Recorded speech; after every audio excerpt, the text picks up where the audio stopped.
ओम नमो भगवते वासुदेवाय नमः। दूसरा अध्याय श्लोक 17।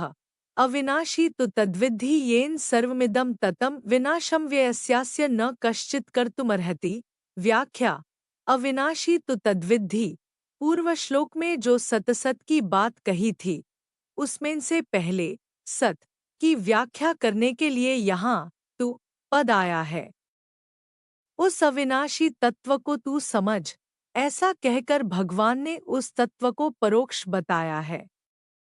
परोक्ष बताने में तात्पर्य है कि इदंता से दिखने वाले इस संपूर्ण संसार में वह परोक्ष तत्व ही व्याप्त है, परिपूर्ण है। वास्तव में जो परिपूर्ण है वही है, और जो सामने संसार दिख रहा है यहाँ तत् पद से सत्तत्व को परोक्ष रीति से कहने का तात्पर्य यह नहीं है कि वह तत्व बहुत दूर है, किंतु वह इंद्रियों और अंतःकरण का विषय नहीं है, इसलिए उसको परोक्ष रीति से कहा गया है।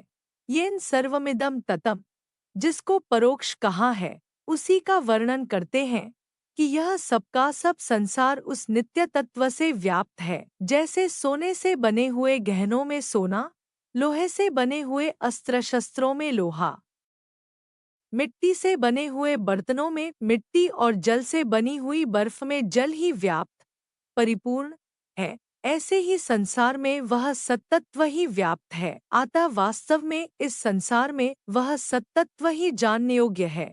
विनाशम व्यस्यास्य न कश्चित् कर्तुमर्हति। यह शरीरी अव्यय अर्थात अविनाशी है। इस अविनाशी का कोई विनाश कर ही नहीं सकता, परंतु शरीर विनाशी है क्योंकि वह नित्य निरंतर विनाश की तरफ जा रहा है। अतः इस विनाशी के विनाश को कोई रोक ही नहीं सकता। तू सोचता है कि मैं युद्ध नहीं करूंगा तो ये नहीं मरेंगे, पर वास्तव में तेरे युद्ध करने से अथवा न करने से इस अविनाशी और विनाशी तत्व में कुछ फर्क नहीं पड़ेगा, अर्थात अविनाशी तो रहेगा ही और विनाशी का नाश होगा ही।